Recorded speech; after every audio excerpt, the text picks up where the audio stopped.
I come in, sir? Yes, please do. Good evening, sir. Good evening. Good evening, आइए, ma'am. बैठिए। Thank you, sir. आप दिव्या हैं? Yes, sir. Divya, अपना परिचय दीजिए ताकि आपके बारे में कुछ बुनियादी बातें हमें पता लग जाएं और फिर हम आपसे बात कर सकें। सर, मेरा नाम दिव्या है। मैं हरियाणा के महेंद्रगढ़ डिस्ट्रिक्ट से हूँ।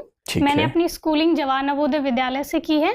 उसके बाद मैंने अपनी ग्रेजुएशन अपने डिस्ट्रिक्ट के कॉलेज से की है और पिछले वर्ष यूपीएससी में भारतीय पुलिस सेवा में मेरा चयन हुआ है जी। और मेरी दिनचर्या के कुछ बेस्ट मोमेंट्स में है अपनी मम्मी से बातें करना, उनके साथ टाइम स्पेंड करना और घूमर डांस में मेरी रुचि है। ठीक है, तो आप पहले प्रयास में आईपीएस बनी है, ये आपका सेकेंड अटेम्प्ट है? Yes sir. अभी आपकी क्या उम्र है? सर 24। अच्छा, तो ज्वाइन क्यों नहीं किया आपने अभी? क्योंकि आप ये मेंस दे रही थी इसलिए? Yes sir. तो कब ज्वाइनिंग की इच्छा है आपकी आईपीएस को? सर ज्वाइन तो कर लिया लेकिन अभी मैं लीव पे हूँ। अच्छा, ज्वाइन कर चुके हैं, तो आप आईपीएस हैं पूरी तरह से, इसका मतलब। ठीक है, तो दिव्या, आप हरियाणा राज्य से हैं और हरियाणा में ऐसा कहते हैं कि लोगों की मूल प्रवृत्ति में या मूल प्रकृति में शौर्य और साहस की भूमिका ज़्यादा रहती है। Yes sir.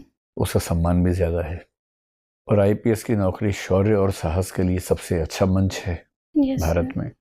इतनी अच्छी नौकरी वही पहले प्रयास में आपको मिल गई, आप वो छोड़ के क्यों आईएएस में आना चाहती हैं? आईएएस ही आपकी प्रेफरेंस होगी ना इस बार? Yes sir. क्यों आना चाहती हैं?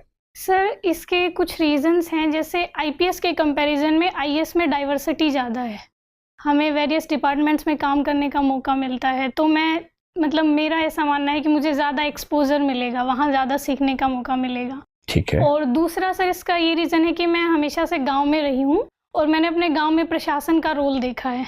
तो मेरे गांव की जो समस्याएं हैं वो बेसिकली प्रशासन से जुड़ी हुई हैं।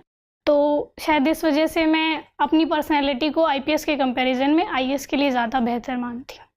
ठीक है, जैसे हरियाणा की समस्याओं में से एक समस्या है फीमेल फिटिसाइड की। Yes sir. मादा भ्रूण हत्या कहना चाहिए, बालिका भ्रूण हत्या। Yes sir.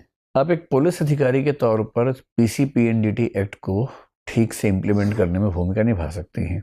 Yes sir. ताकि कोई भी अस्पताल, कोई भी लेबोरेटरी भूल से भी ऐसी इंफॉर्मेशन किसी होने वाली माँ को ना दे सके कि उसके पेट में, गर्भ में मादा भ्रूण है। Yes sir. या कोई हॉस्पिटल एबॉर्शन सिलेक्टिव तरीके से ना कर सके। बिल्कुल।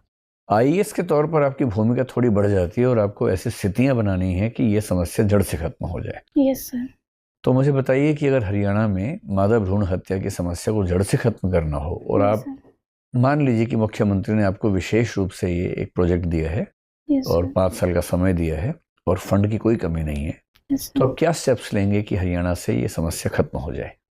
सर, इसके लिए मैं कई लेवल्स पे काम करूंगी।